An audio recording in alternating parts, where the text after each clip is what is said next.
Hey everyone, welcome back to another LEGO City update. In this week's update, I've actually built two modular buildings, the massive Ninjago City, as well as the police station. I've completely rearranged the LEGO City as I've got more road plates in which to add in, as well as I've got some pretty interesting plans that are going to be happening in the next couple of weeks for the city. So without further ado, let's get on with the B-roll.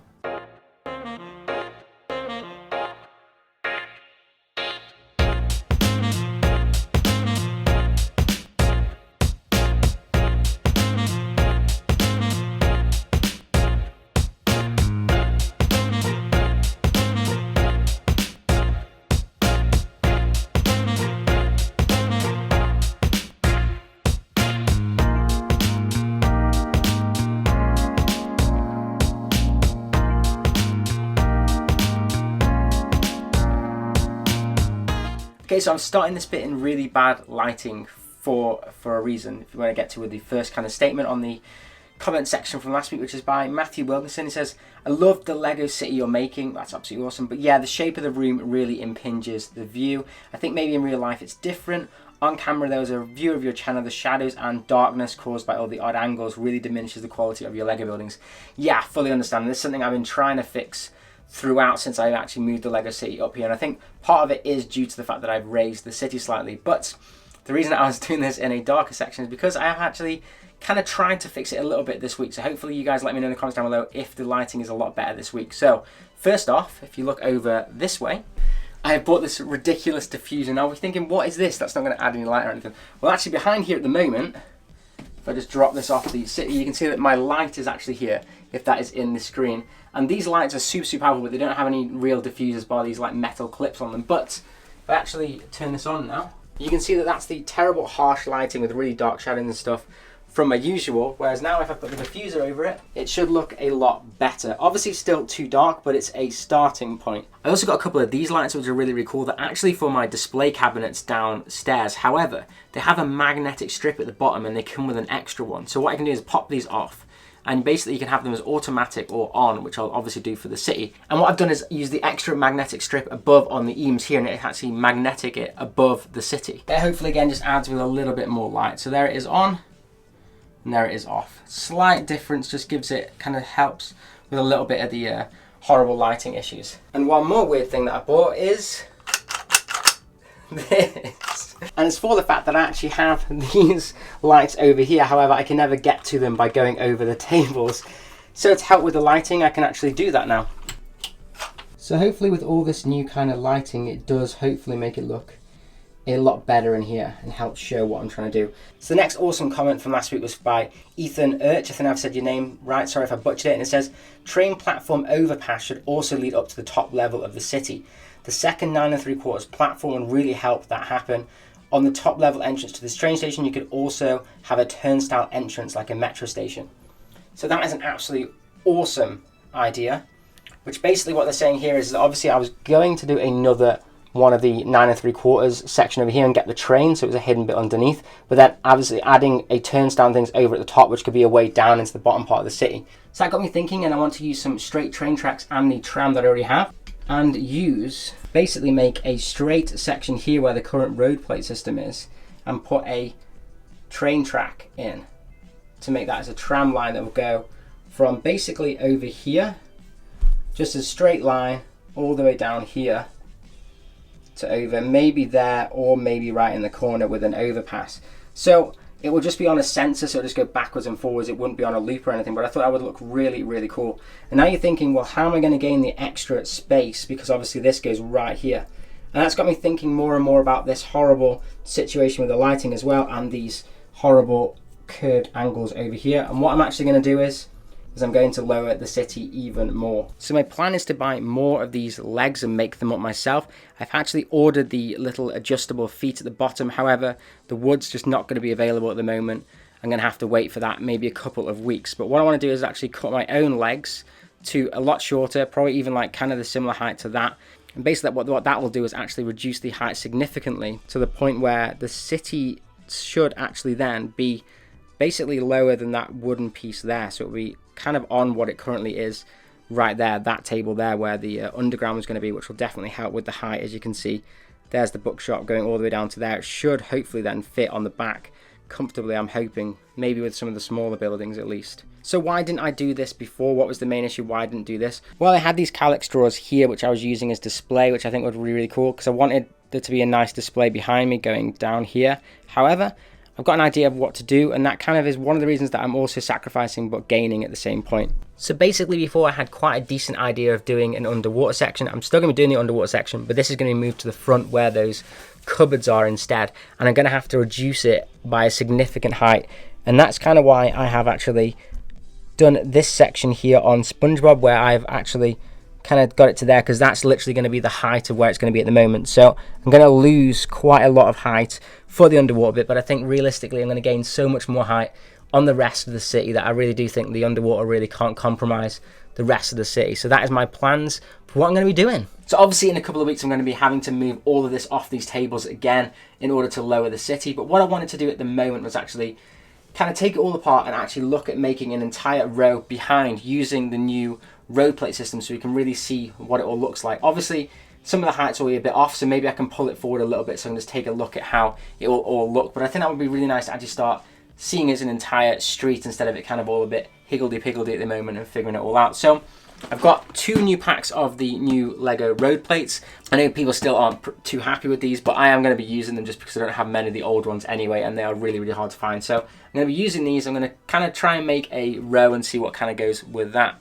So other than putting together those 2 boxes of road plates, I haven't actually built anything else other than the 2 massive sets we built on the stream this week, which obviously were finishing off Ninjago City and the Police Modular. So I've put Ninjago City here just because I think it's absolutely hilarious that it's almost the same size as the wind turbine. Actually, obviously it's raised up on the city, but anyways, it looks absolutely massive. It's not going to stay here. I just wanted to kind of enjoy the set and kind of use it as a little bit of looking at height and things that I have over here, even though obviously I'm going to be lowering the city anyway at some point.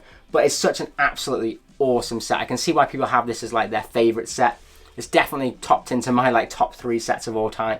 It's absolutely awesome, and I'm not even into Ninjago, but all the references for other stuff like Galador, it's just such a really, really cool set. I absolutely love it. And now I finally have a comic book store in my city as well, which I'm really, really happy with. Definitely going to be making another comic book store at some point as well, though, because I do want to have one with maybe Spider-Man reading a comic in there, or adding some of the Simpsons characters in, like Comic Book Guy, as the actual guy running the store. I think that'll be absolutely wicked. Other than that, I've actually built the police station this week as well and got a review out for that. A little bit later, obviously, in the UK because of all the shipping and stuff, but it is an absolutely awesome building. And I've actually put it at the back of the city at the moment just to have, again, look at height, because it's one of the bigger modulars that I have. It's definitely not staying there because I think the best thing about the set is actually that awesome 2 prints on the side that is that Soap Suds banner.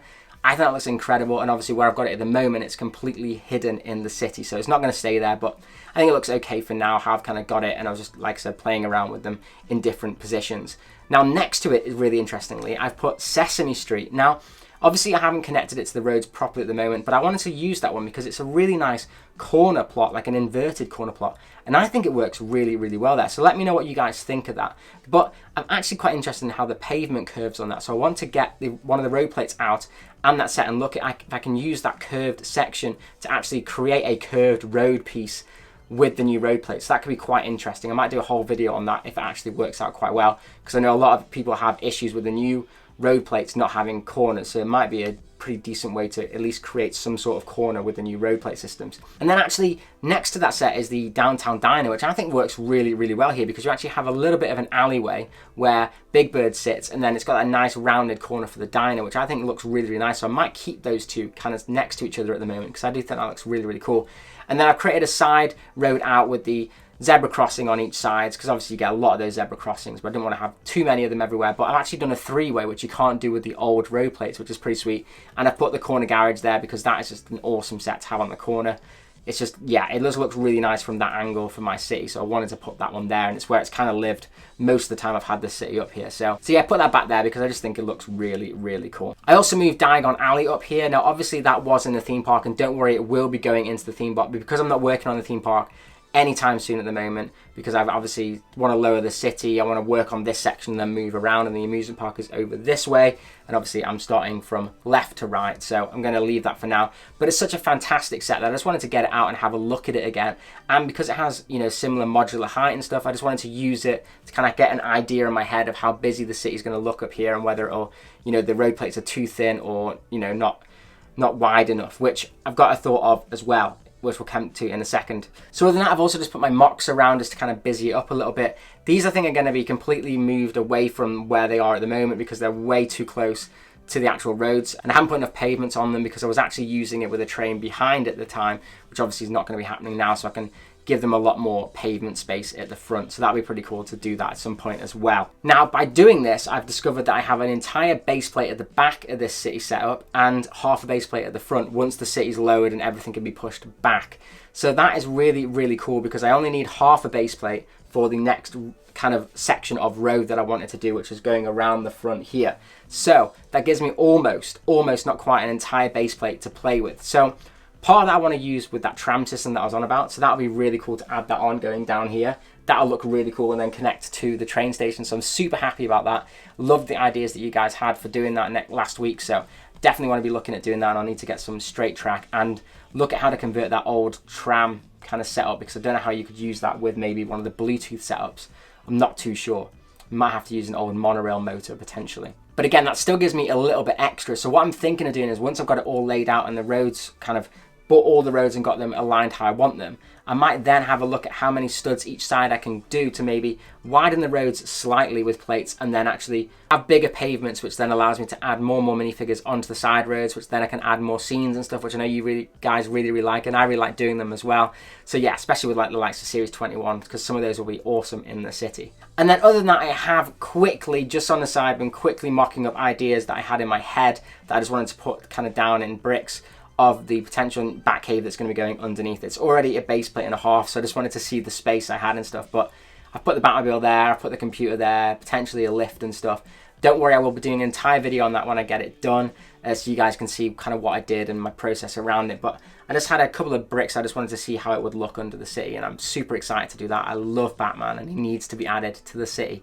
And then obviously next to him will be something like maybe the Turtles, which I have set up there, as well as maybe Minecraft. But at the moment, the Batmobile itself, you know, the Batcave itself is actually a base plate and a half, so I don't know how much extra I can fit in, but I definitely want to put the Turtles in at some point. So I might actually even do some little scenes here as well, with obviously Hogwarts going to be going there, so there might be one that can fit over here as well. Maybe that's where the Mario one goes, or even a Minecraft one.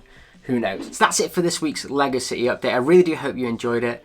Let me know if there's any other ideas you guys have got, because like I said, that overpass thing, a couple of you guys had that mentioned, and it's going to be awesome. Definitely going to be incorporating that into the city, as well as, like I say, any other things that I see really does help me structure what I'm going to be doing with the city going forward. But anyways, if you really did like it, then give it a like. And if you absolutely loved it, then how about subscribe? And as always, have an absolute awesome day. So as I was filming this outro, my Bricksmax order actually arrived, which are lighting kits for the modulars. Now I have Assembly Square, Ninjago City, Docks, and the Corner Garage. So let me know if you want me to do a light kit thing next week, maybe a review as well to go with the city update. Let me know. These are going to be awesome. It's going to really light up that city.